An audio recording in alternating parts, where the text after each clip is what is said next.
50,000 plus comments posted on social, I only saw a handful that even considered the possibility of a bus owner being a more aspirational position and recognizing that I am actually speaking and pouring into the ascension of black men when I said what I said. But see, no, some of y'all were too busy naming and shaming me personally and black women in general as undesirable, gold diggers, and much worse. Now, I suspect that some of y'all are the same men that were bringing home C's and D's on your report cards, only to then be coddled by parents that said, well, that's okay, as long as you're doing your best. Well, listen, I love and believe in the excellence of black men. So no, my dear, C's and D's or any other form of mediocrity is not okay. No, I will not create a soft place for you or anybody that I love to fall comfortably into the bigotry of low expectations. So I'm going to say one more time, there's absolutely nothing wrong with driving a bus. My mother Gloria drove one for years. But could it be that black America has been sold a narrative of average, regular, and typical being good enough for us? Well, see, that's called white supremacy. And in this case, it takes the form of conditioning black Americans to happily accept being a permanent American underclass. But see, because I know the truth about black folk in America, no, average is not and will never be good enough for me. And the gag is, I don't think it's good enough for you.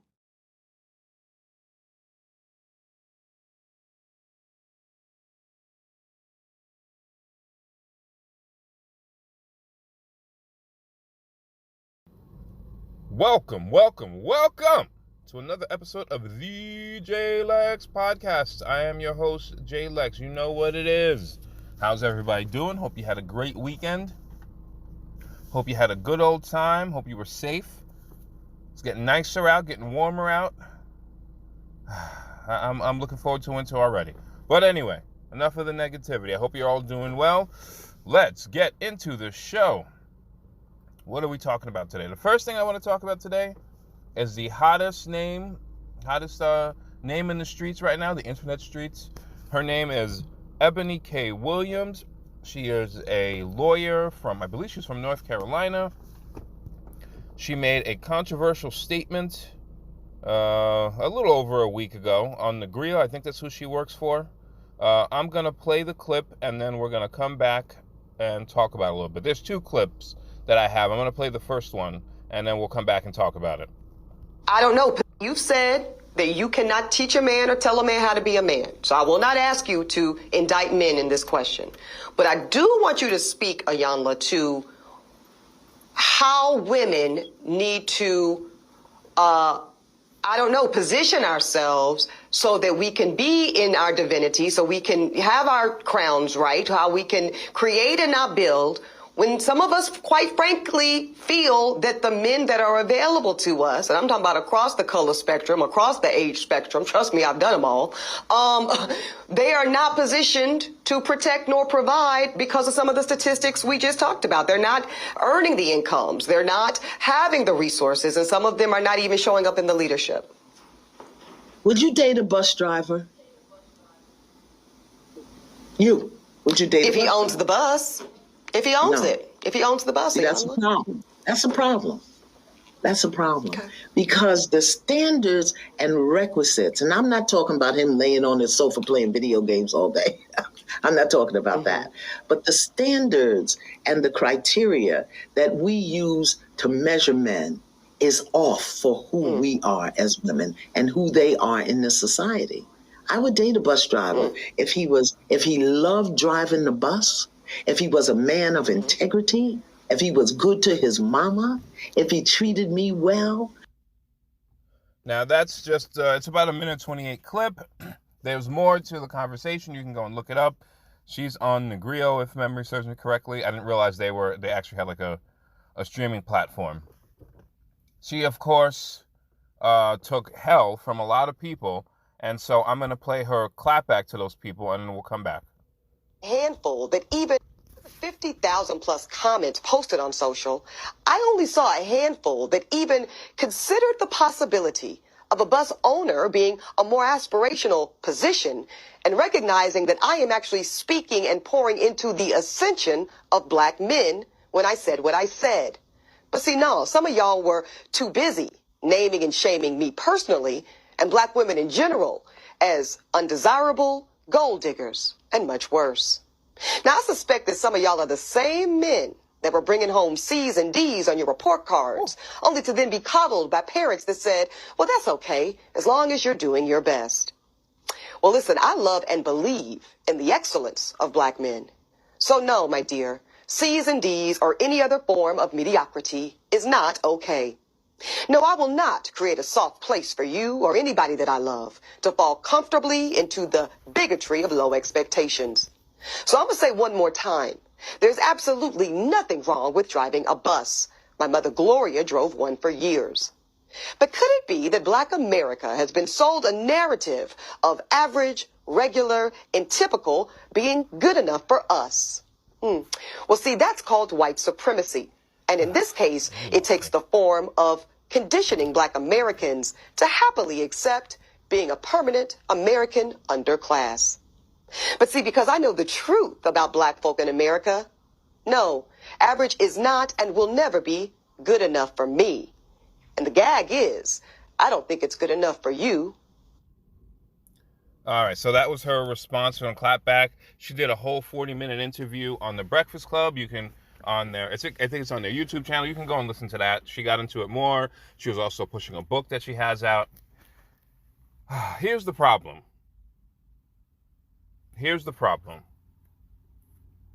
I don't have an issue with her believing that or doesn't want to be with somebody who's simply a bus driver. Nothing wrong with that. She is an educated woman. She is entitled to her opinion.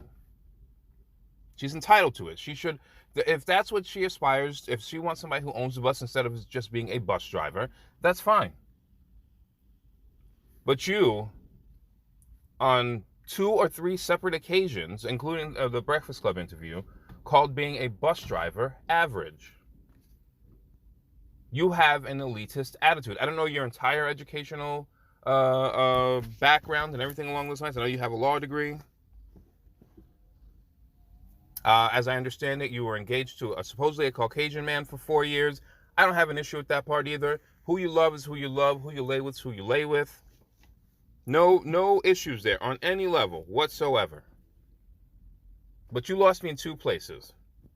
Number 1, you called being a bus driver an average job. It's not an average job, ladies and gentlemen. You know it's an average job? A cashier at a supermarket. I can say it because I've done it. It wasn't a difficult job. You know, back in the day it used to be difficult because they actually had to type in all of the numbers that were on the barcode. It's not a difficult job. Hell, they have self-checkout lines at most of the major chains. The reality is you stubbed your nose, or you lifted your nose up as if being a bus driver was normal, or was subpar or average. It's not. It requires skill. It requires precision. There's plenty of people out here who have licenses who can't drive. You have other people's safety in your hands. You have to be good with people. And if you think being good with people is an easy thing, trust me, it's not. In particular, in the world that we live in today. You can't sit there and lift your nose to those people as if somehow it's beneath you. It's not. Some of those people might love their job. Some of those people have the same people who come on every single day. They've built relationships with them. They've worked for them. It's a government, I believe most of them are government jobs anyway. So they get good health care, insurance, the whole bit. What people had an issue with, some people like myself, was not that you wouldn't date the bus driver unless he owned it, was that you had an elitist attitude, like you were better than them. You went onto the Breakfast Club, and you talk about how AI is coming. AI is coming and it's gonna, take over, the bus industry. AI is coming for a lot of jobs. There's the strike of writers in Hollywood. I saw something on CBS the other day. They were talking about it. The strike in Hollywood. One of the things that I guess the major studios or whatever it is has said, like literally, because I guess the writers want like $600 million additionally or something along those lines. One of the things that the major studios or whomever it is that they're striking against clap back with was like, well, we can have AI. Have you ever used ChatGPT? You put something in there, it can write a whole thing for you. It can do coding. It can do a whole bunch of things. Do you remember the movie I, Robot with Will Smith back in 2004? It's a 20-year-old movie. For those of you who've seen it. Remember the scene where Will Smith's character was going to the house of the doctor who ended up jumping or not committing suicide, but the robot killed him, and he was investigating, and he walked into the house, and it said demolition at 8 a.m., and then the Vicky program switched it to 8 p.m. and tried to kill him. He ends up saving like a cat or something like that. That's what the future's going to hold. It's all going to be automated. Hell, McDonald's, I think by 2026, most of their stores are going to be automated. They don't need people to flip burgers. That's another average job. Being a bus driver is not an average job, and you stuck your nose up to it like it was. Some people don't aspire to be entrepreneurs. I'd imagine when you were a lawyer that you worked for some people. You sit there and you talk about white supremacy. I imagine when you were a lawyer, you worked for white people.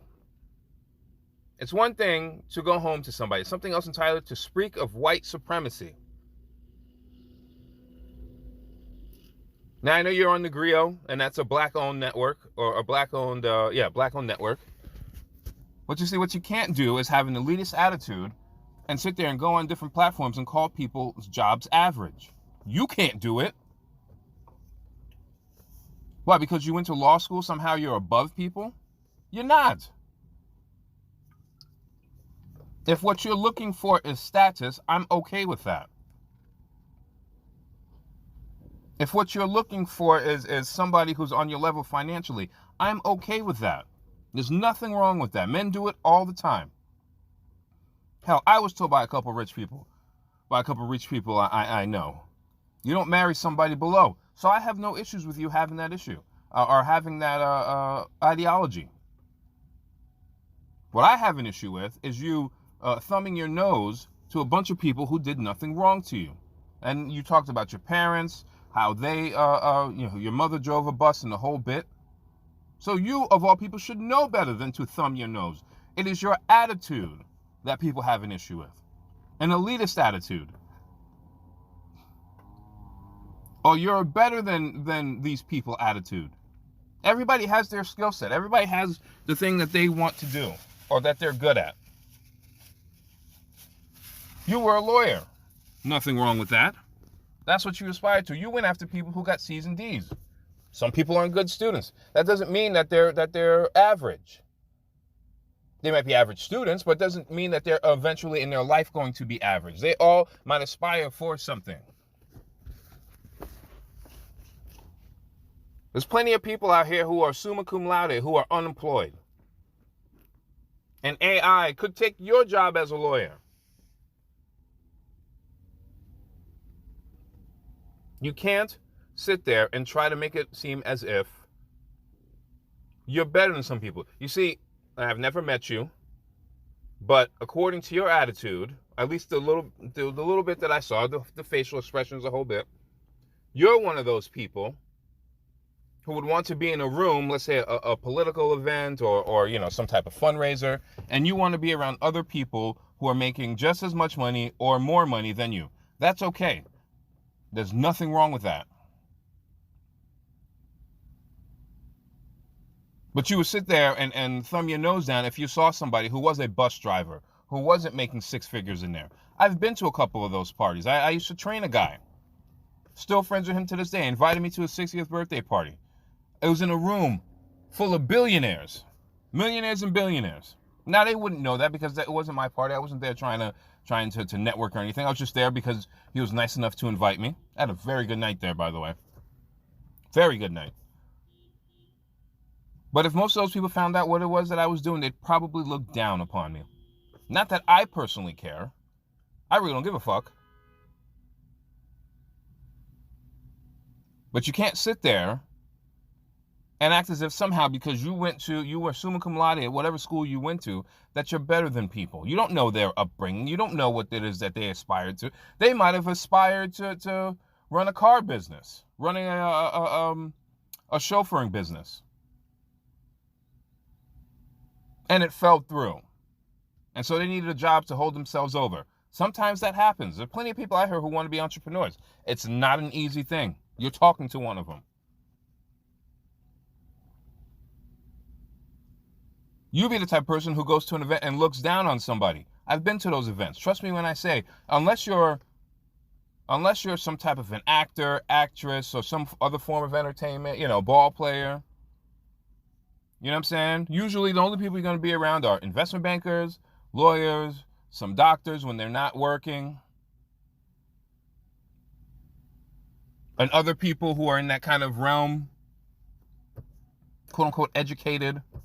You sit there and you put all this great work into, all this great emphasis into a college degree. The majority of college degrees are bullshit. You're talking to somebody with a psych degree, a major in psych and a minor in soc. I was going to go into teaching, but I've done nothing with that degree. If I had to do it again, I would have gone to school for business or something along those lines, exercise science, something. If I had known better. You can't sit there and thumb your nose at people and ask and watch arrogantly or be arrogant and not expect some type of a comeback. And then I'm going to find there was this woman who clapped back at her. I'm going to see if I can find give me 1 second. I'm going to see if I can find the tweet. I mean, absolutely lambasted her. It was up on the Twitter. Hold on. Who ripped her a new one. It's kind of a long one, so I don't know if I'll go through the whole thing, but I'm bringing it up right now. Her name is Harriet Eve 9 on Twitter. Delusional Eboni K. Williams shuts it down after her toxic deflection and nonsensical comments. I was trying to ask her a question. Your white millionaire boyfriend of 4 years, supposedly fiance, left you in the midst of a global pandemic with so many uncertainties up to and including death, to quarantine with his family because he didn't want to spend his last days with you. He abandoned you in the middle. He abandoned you in the middle of a global pandemic to be with the ones he loved instead of including you. I understand why you are toxic, broken, and bitter, but I don't understand what I don't understand. But what I don't understand is how your poor choices in men is the fault of black men. God, this is crazy. If you were the catch you think you are, your fiance wouldn't have abandoned you. He would be your husband by now. You're average at best. Kevin Samuels was. Jesus Christ. Woo! Now, there's a little more in there. I'm not going to go into all that. I'm not going to bore you with that. But my goodness, this is crazy. Oh, man, she just got lambasted by this woman. But, and her, I guess she doesn't, I guess Eboni K. Williams is off of Twitter right now. She took herself off of Twitter. Oh, my goodness. See, I'm not with the ignorance of, like, her white millionaire boyfriend, whatever. I don't care about that. But, man, you ain't had to go at her that hard. But here's the thing. This is modern feminism at its best. If you see her, you see she's clearly an attractive woman. Whatever. But it's your attitude. That's why so many women of today are having a tough time meeting a mate. And I know some of y'all say that you don't need a man and blah, blah, blah. But clearly, you do to some extent, especially if you want to procreate. Now you have this middle-aged woman. I think she's turning 40 in September. This middle-aged woman out here alone attacking men or attacking, average men, according to her, because she thinks for some reason she's better than them. You're not, ma'am. You're a human being just like they are. You might make a little more money on the grill. You might sell a book, but like I said before, you think AI is not going to... AI could write you a book for you. Okay? AI could write your book for you. You don't own the griot. You're an employee of the griot. Stop looking down upon people because you went to some school and became a lawyer. What's your point? There's plenty of lawyers out here. It is your elitist attitude. I'm not saying you're an elitist. I'm saying your attitude is. Stop looking down on people. And if you're going to look down on people, don't run from the smoke. Stay in the pocket. Don't run around. Stay in the pocket and defend your position, as ignorant as it might be. There was no need for you to go down the road that you went to, given your background. Clearly, you've forgotten. Okay, your mother became a hairstylist, whatever the case might be. Everybody has their skill set. Everybody has their thing that they're passionate about. Sometimes life doesn't work out the way you anticipate it. I hope you learned a valuable lesson in this. I mean, I know Twitter and everything else taught you a lesson. The book that you're doing, is it self-published or are you going to a publisher? Which means you're an employee of that publisher. Probably a Caucasian person. So stop with the white supremacy nonsense. It's enough. You talk about white supremacy, you don't have rights. You're a lawyer who's talking slick up on the internet. It's enough. It's enough with y'all, man. Seriously.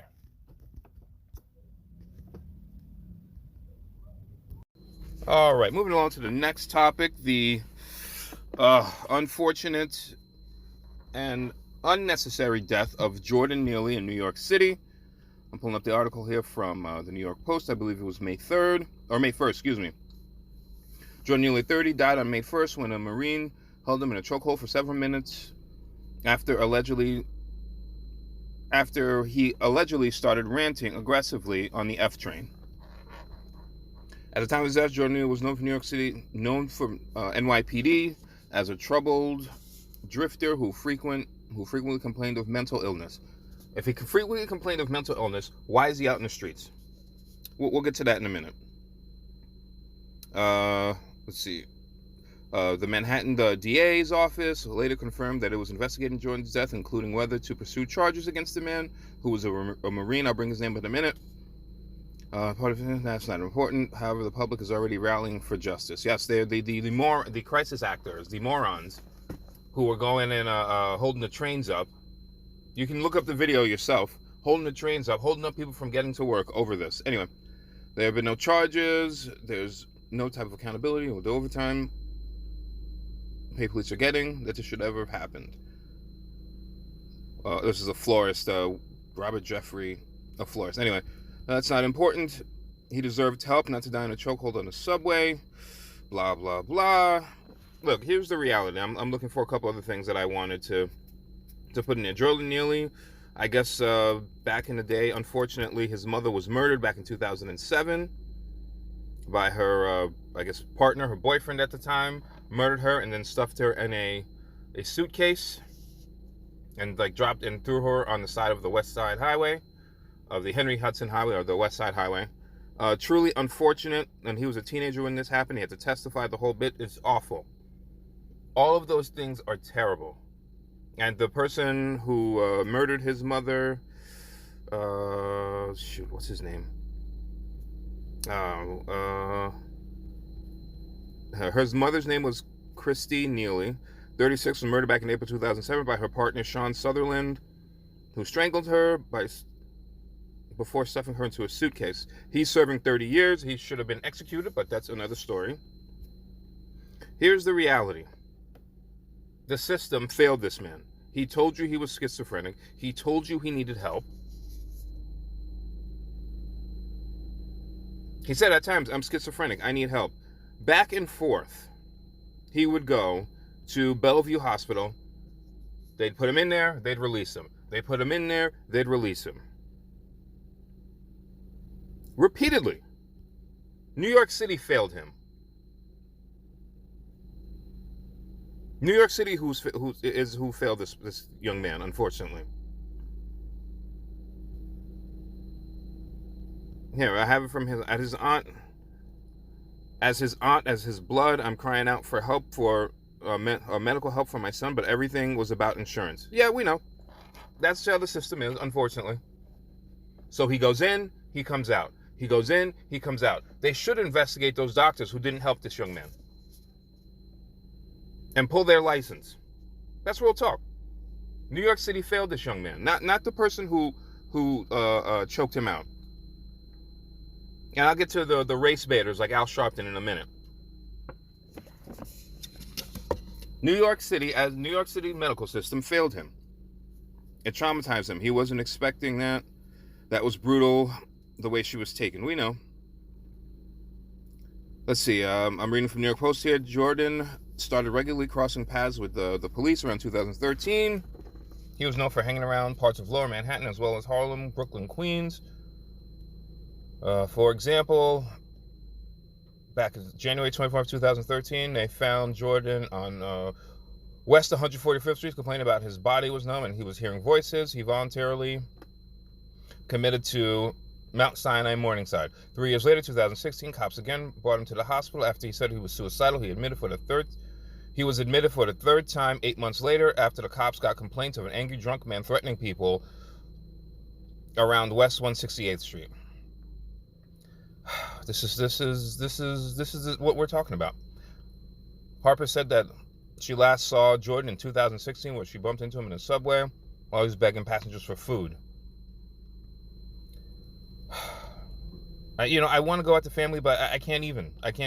It was New York City that failed him. February 2019, he was telling cops that he wanted psychiatric help because he was hearing voices. March 2020, he was admitted to Bellevue for psychiatric evaluation after a member of the citywide mobile crisis reach-out team saw him wandering aimlessly on a train platform near Norfolk Street. He was disheveled and smelled, police sources say, and he'd been off his meds for months. The crisis team located him 4 more times during the height of COVID, once in April and 3 times in May. By the time of his death, Jordan had about 43 aided case calls in his name, meaning he was likely known to the city's behavioral health emergency assistance response division. I don't even know what that is.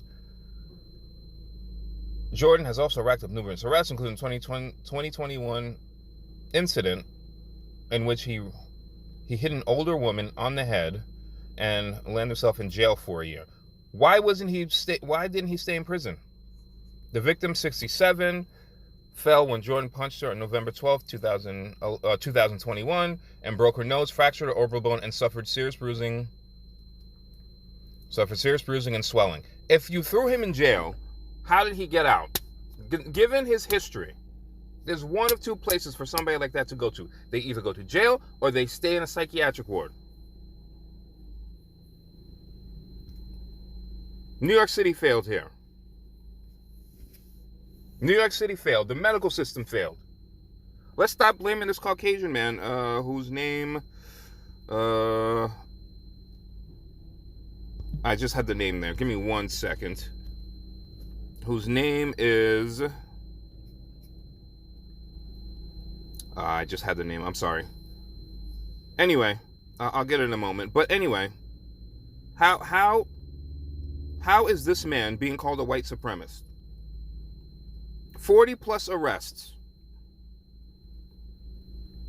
Daniel Penny's his name. Excuse me. Daniel Penny. I think he was a Marine who just came back recently or something like that. How is he being called a white supremacist? And you have a man out here who you knew was out here causing all kinds of trouble. He's in and out of the hospital. Spent a year in jail after he assaulted a woman and broke her nose and orbital bone. The system failed here. Don't blame Daniel Penny. I'll get to Al Sharpton in a minute. All you race baiters, all you people who hustle race to make $1. I don't care that he loved to dance. I don't care that he'd like to do any of those things. This is clearly a man who had a traumatic thing, a very traumatic thing happen to him, who clearly needed help. You didn't help him. He's sitting there harassing people on the train Now you can argue that the man shouldn't have choked for 15 minutes, but somebody should have done something. This man was violent. All you race baiters out there, Ben Crump, Al Sharpton, the rest of y'all, let's stop with the tweets that this man was a white supremacist. Anybody with a pair of balls in this situation would have done the same thing. Should have done the same thing. Y'all okay? Y'all are sitting here acting like crime is okay. It's not. It's not. When was it okay to assault people? Repeatedly, in and out of the fucking hospital. Broke a woman's nose, orbital bone. That could have been your sister. That could have been your auntie. That could have been your mother. That could have been your cousin.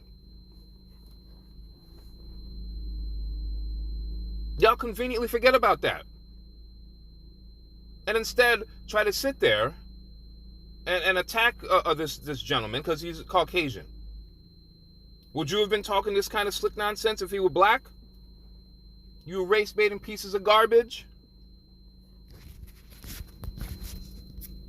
Of course, Al Sharpton, who, by the way, how Al Sharpton still has a voice in your community is beyond me. But let's put that aside.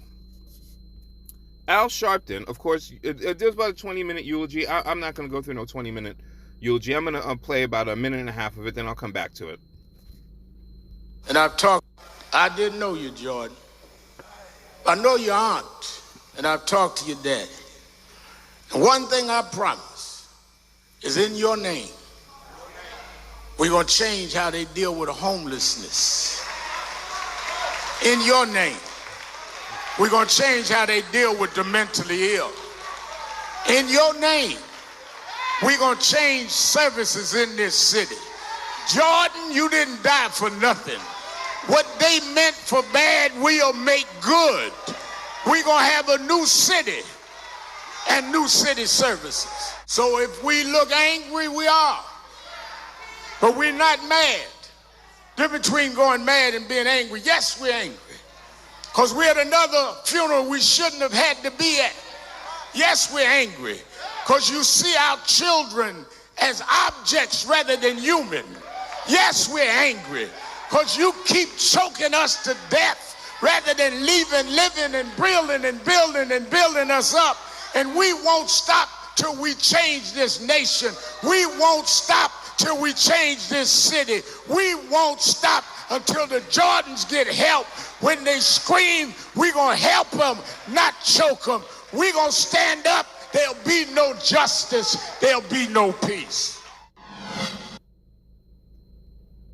So, Mr. Sharpton doing what he does best, knowing how to play on people's emotions. He's very good at it, I have to acknowledge. He'd be a great motivational speaker if he wasn't who he is. I do agree with him on one thing, though. He's right. Things like this in New York City, considering how much people pay to live there, there should be services. As I talked about before, I agree with him on that point wholeheartedly. The aunt said that, yes, she was screaming for help and nobody could help her. I agree with her. But this thing of the homelessness is not a new issue in New York City. It has been an issue for a very, very long time. Very long time. It's an issue nationwide in most of the quote-unquote democratically run cities. What I'm not going to listen to, however, is Al Sharpton giving a speech about homelessness and all that stuff. Don't you have a thing called the National Action Network? How many years have you had it? How many decades have you had it? What have you used it for other than race baiting? You get donations. Now, I don't know about everything that he's working on, but I don't remember hearing him talking about anything related to the homeless. If you have, please let me know. You could have used your National Action Network for a lot of things. I won't get into all of it right now. Shoot, reparations is one of them. But you instead use it as a means to continue race baiting because that's how you make your bread and butter. And here's the thing. It's not illegal to do that. It's not. I frown upon it, but that's fine. Where were you? There are so many homeless people out here. So many people with mental health issues. Where were you? Excuse me. To help fix some of those issues. When Barack Obama was in the White House, you had access to him. Why didn't you go to him then? And he was in there for 8 years. I didn't hear nothing then. Mental health is not a new subject. People have been talking about it for a very long time. Why is it only now you're bringing it up?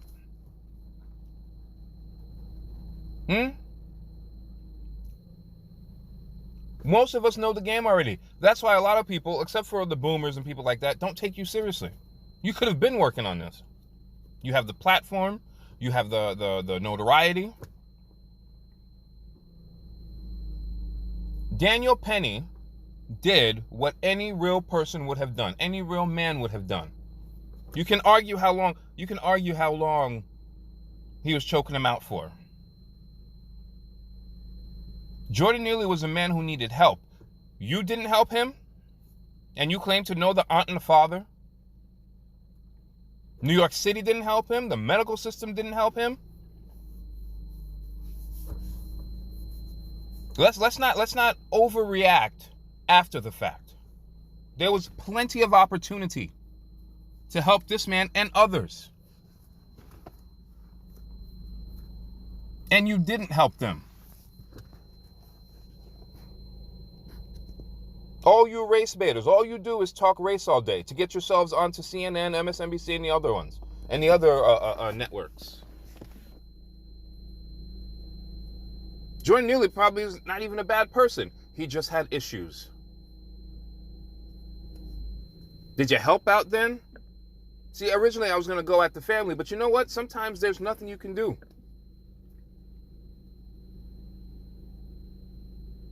The way the rules and the laws are written, sometimes there's nothing you can do. How many times did that man go into Bellevue, come out? Go into Bellevue, come out. Mount Sinai, come out. Prison, come out.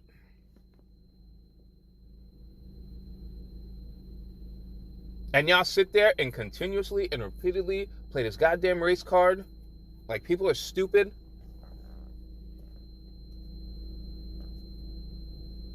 Once again, he assaulted people. Or at least one person that I read about. Broke her nose, broke her orbital bone. As I said before, that could be your family member. That could be your next door neighbor.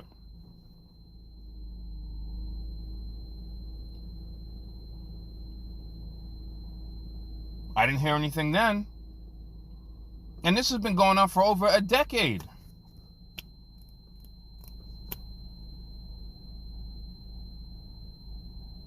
But oh, no.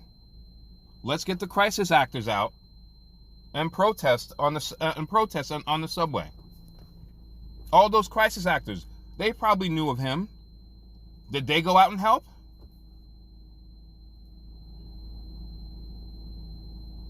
It's pathetic. Not Jordan Neely. He had problems. Not agreeing with everything he did, but he had problems. I'm talking about everybody else, especially you race baiters, Ben Crump and others, who whenever they see an opportunity to get their name out there for something racist, instead of trying to come up with solutions. There's $100 billion that went out to Ukraine. It could be used to help fix this problem, or at least start to fix this problem. Where's Joe Biden? Where's Kamala Harris? We have a rampant homeless issue in the United States. New York, Philly, New York City, Philly, Cali, hell, Miami. If you go across the bridge near where the Miami Heat play, not South Beach so much, I haven't been there in years, but not South Beach so much, there's tents. We have had a massive homeless problem dating back to as far as I can remember. Where were you then, Al Sharpton? I didn't even bring up Los Angeles or San Francisco. You have a lot of mental illness going on out here. Where's the funding to help curtail this problem? No, let's send money to Ukraine. No, let's send money to Ukraine. Okay. All right. Mister, if you don't vote for me, you ain't black. Fuck out of here.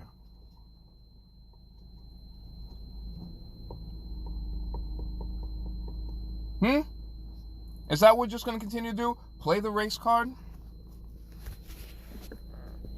Let's just continue to play the race card. Let's continue to play the race card as if that's going to solve anything. See, I understand how most of this works. Everybody gets their cut. You got a bunch of actors out here, a bunch of entertainers like Al Sharpton, amongst others, Joe Biden, Kamala Harris. Where's Barack on this? Never mind Donald Trump, because according to you, Donald Trump's a racist. Fine. Where's President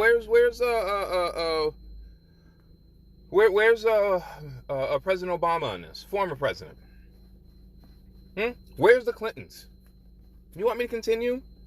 All these people who are supposed to be pro-black, where are they right now? Aren't they the ones who get these permanent life jobs, these great pensions, the whole bit, security, and they do nothing? We have a mental health crisis. We have a homeless crisis in this country. People getting robbed and stuck up. Crime is up. But the very second that the citizen decides, I'm going to take this into my own hands because y'all in a position of authority and power and doing anything, all of a sudden, in particular if they're Caucasian, now it's a problem.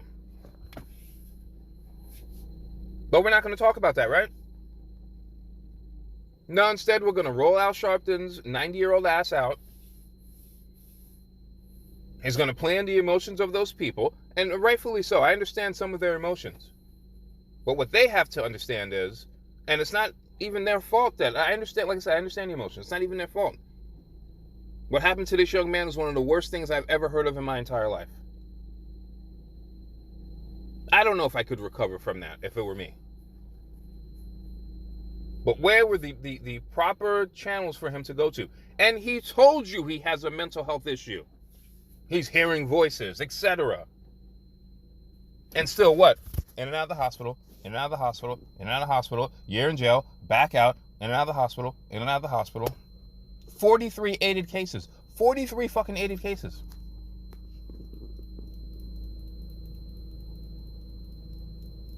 Somebody has to lose their job. Somebody should go to prison over it. Somebody should lose their license.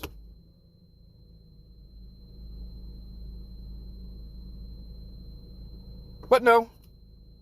We get the race baiters out here who are going to call white supremacy, who are going to call racism, who don't come up with solutions,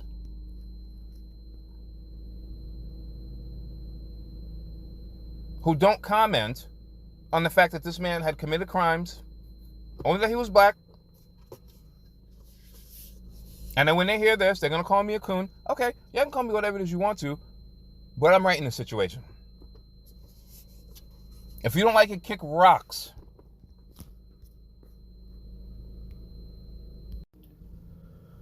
Another unfortunate situation going on in the news. This one has to do with NBA player Ja Morant, who for the second time in, it's got to be 3 months now. I can't remember when the first video happened.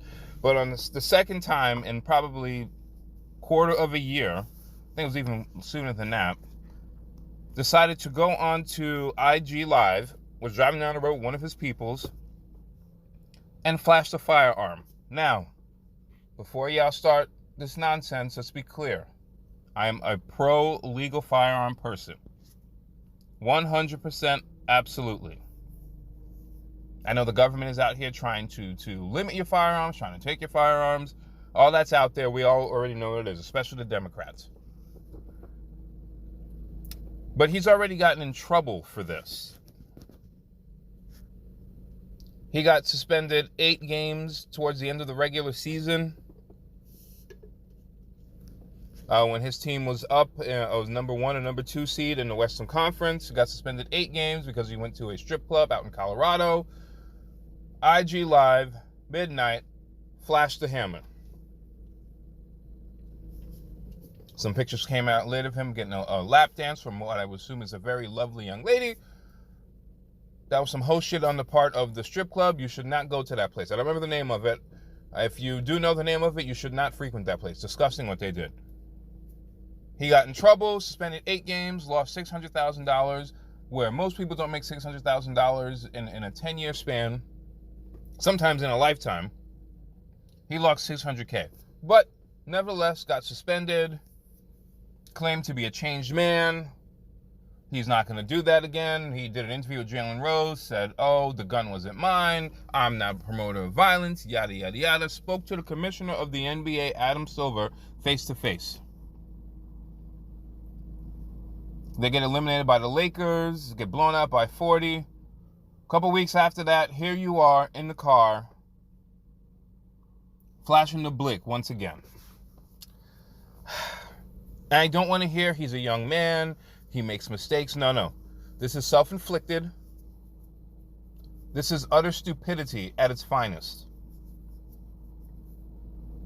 What you don't do, or what you can't do, I should say, is keep it real while you're working for a corporation. And make no mistake, the NBA, Adam Silver can do all that hot cheese, I'm a nice guy thing. He is a disciple of David Stern. One of the biggest a-holes you will ever see.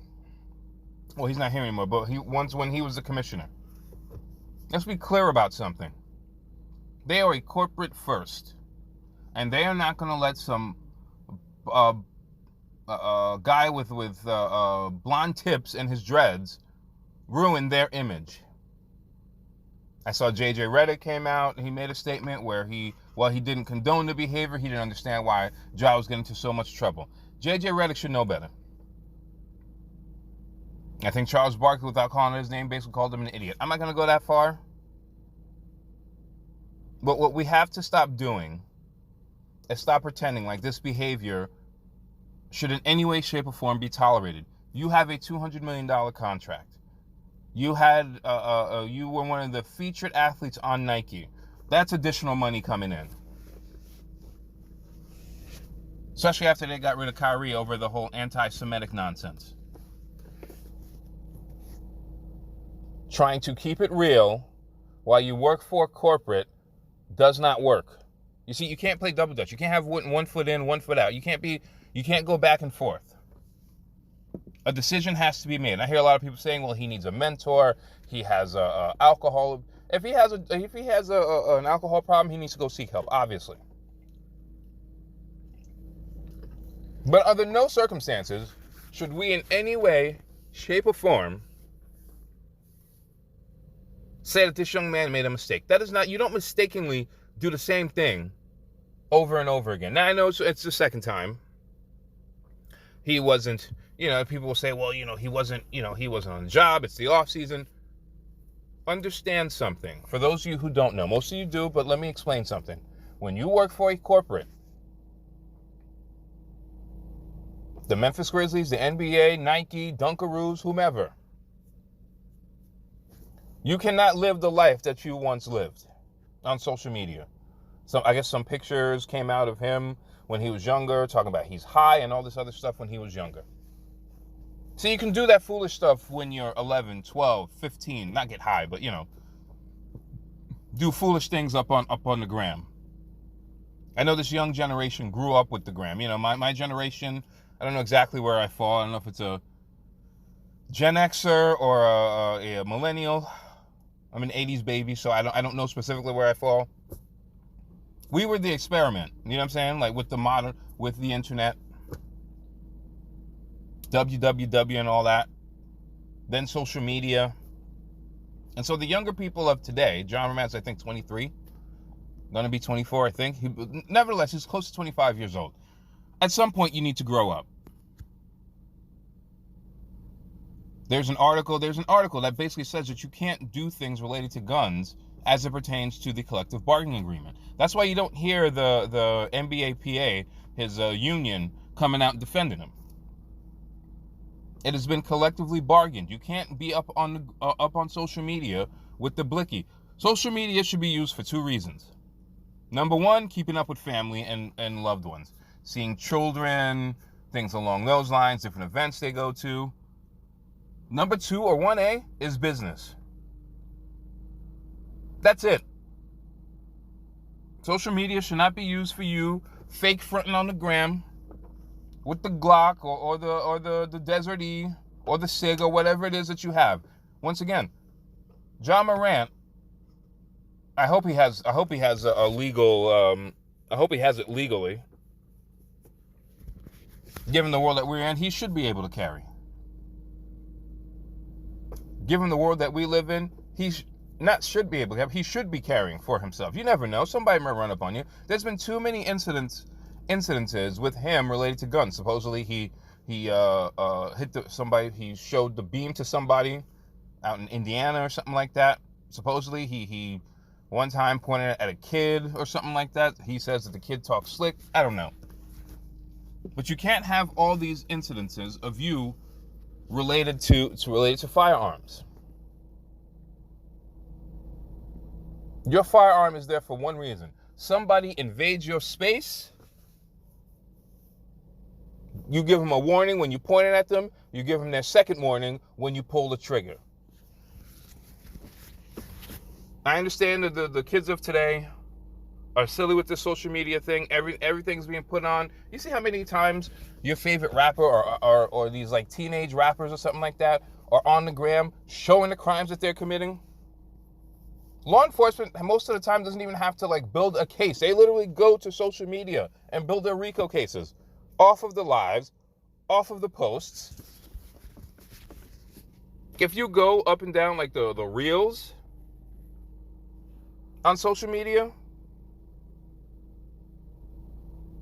if you go up and down those reels, I don't know how many times I've seen gunfire at gas stations, people getting shot.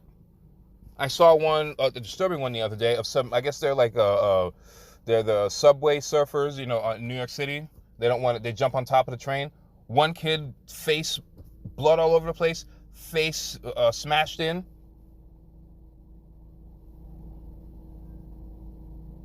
On that YOLO bullshit.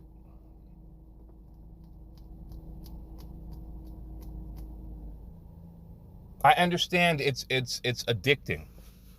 But you have to be smart. Once again, Ja Morant is not a teenager. You can go to war at 18. You can smoke I don't know if you can still smoke cigarettes at 18, but you can sign up and enlist in the army, and you can go and you can do a tour in one of those war-torn countries that the United States constantly has. There's always war somewhere. They can send you somewhere. I've got family members. I've got family members who went to Iraq, Qatar, Afghanistan.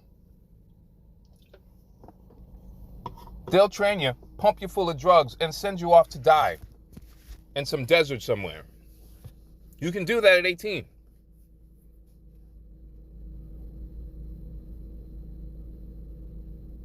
And there's no draft. No, there's no draft anymore. There used to be. How many people have lost their lives doing that? So we have to stop treating Ja Morant like he's some child. He's not. You got suspended. You lost a bunch of money you're not going to get back.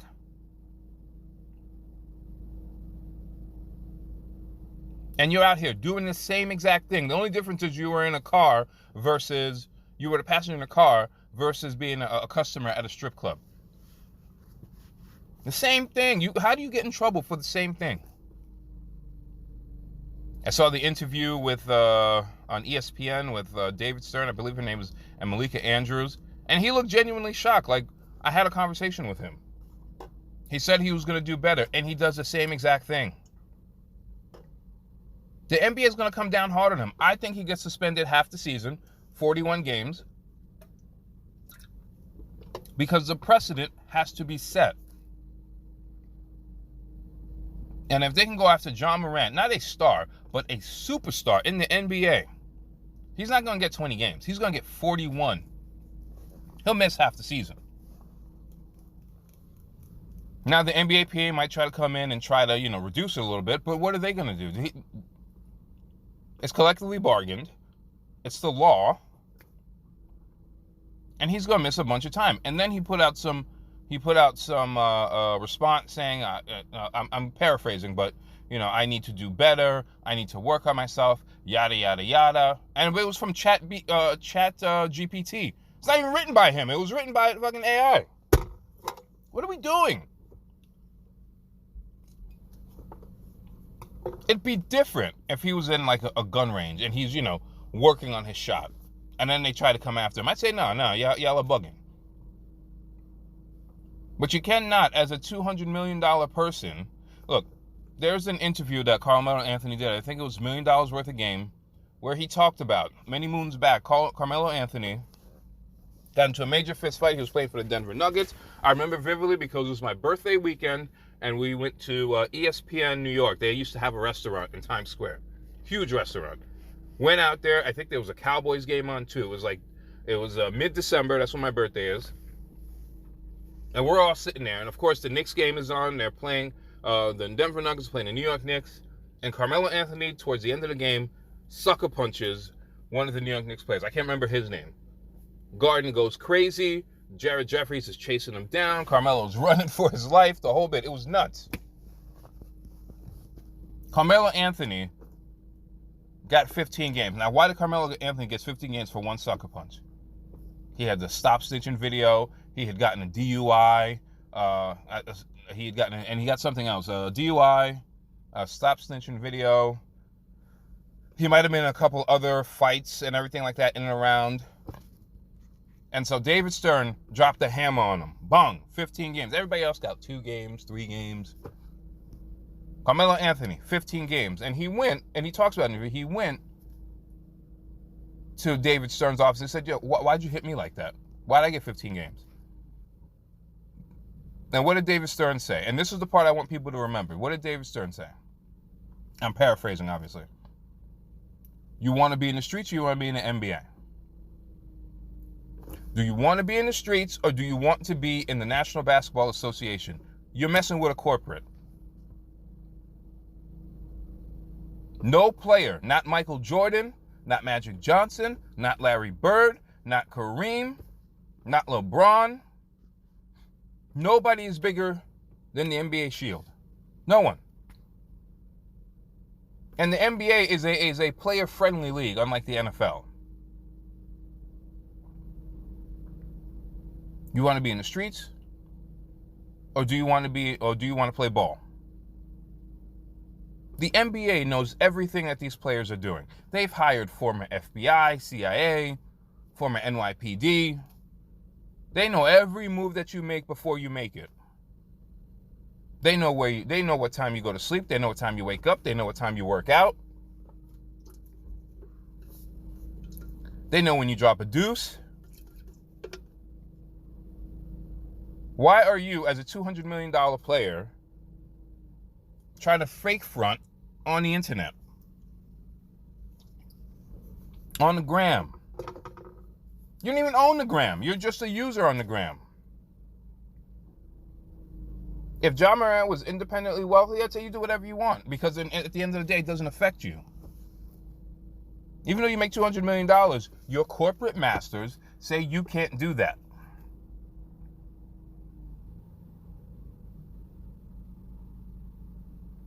They know, like I said, they know everything. They know everything. They know before you think that these predominantly Caucasian owners, excluding, I think, Michael Jordan, that these predominantly Caucasian owners are going to put 100 million, 150 million, 200, 250 million, 300 million. You know, the TV contracts, they just redid their TV contracts. So you know the money's just going to go up. The salary cap's just going to go up. You think that these predominantly Caucasian owners, general managers, assistants, whomever, are going to put hundreds of millions of dollars into a player who they think is going to be a problem? They're not going to do it. They'll buy you out and then they'll blacklist you. You'll have a little bit of money, but you won't have an NBA career.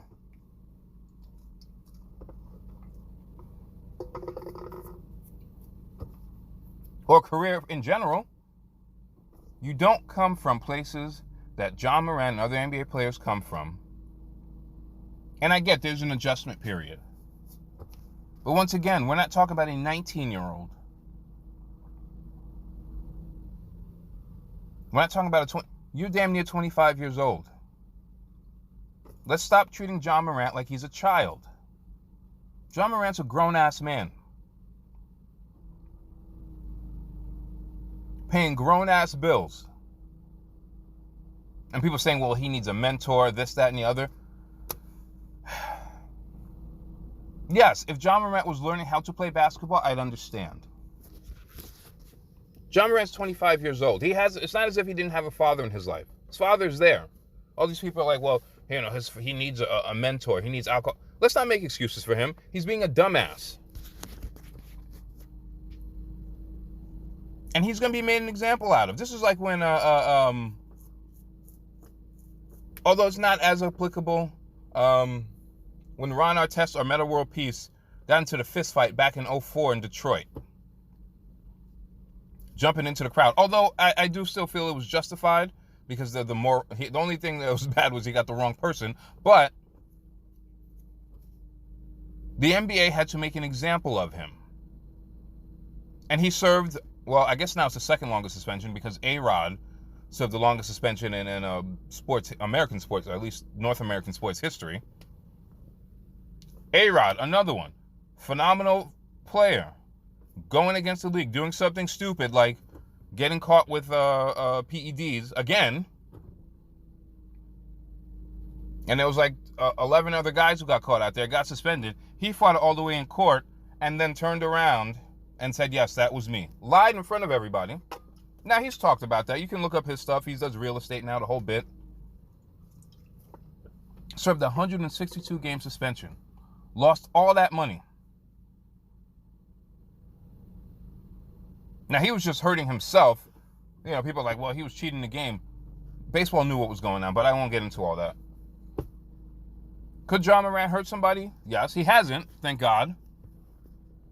He could hurt himself. Y'all remember Plaxico back in the day?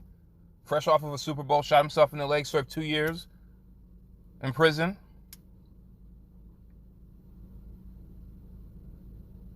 We have to stop babying Ja Morant. You're a grown man. This is the definition of the same. How can you do the same? How can you already got suspended almost 10 games? You're going to get suspended. You're going to lose so much money on this. You can't keep it a G and be corporate. You have to pick a side. When you start making that kind of money, there are certain moves that you cannot make. And his friends aren't helping either. Somebody in the group has got to be like, yo, son, nah, we can't be up on the gram again. You just got in trouble for this. You literally just 2 or 3 months ago got in trouble for this. What? Why are we doing this again? Now I understand that they want to, people are like, oh, he needs to be protected. Ja Morant has to make his own decisions. Ja Morant has to be smart. But the friends ain't helping out by sitting there, with the smartphone, playing I don't know what kind of music he was playing, but with the smartphone, I would have been like, nah, chill. Let's just get to where we're getting. Once again, if you're at the gun range, you're shooting skeet, I have no problems. It's a controlled environment. If the league tried to come after you over that, that's a different story. But once again, you can't have 1 foot in the hood and 1 foot in Hollywood.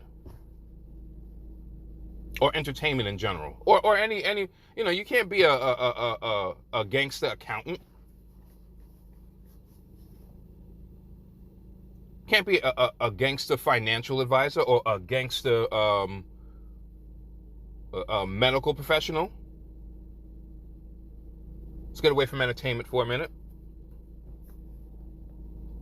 Your favorite rappers are for the most part actors, which is what they ultimately transition into for the most part. You can't be a gangster real estate mogul. or a gangster, IT software or IT software owner. You see some of these high-end people, Zuckerberg and the rest of them, Bezos. You don't see them trying to keep it a G. Although I did see something of Mark Zuckerberg the other day doing some MMA, some grappling and all that.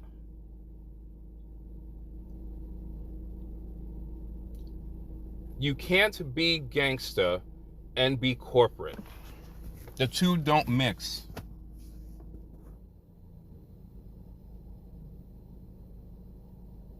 You have to make a decision, Ja. You're going to have to let some friends go who aren't there to help you move in the right direction, who are feeding your ego.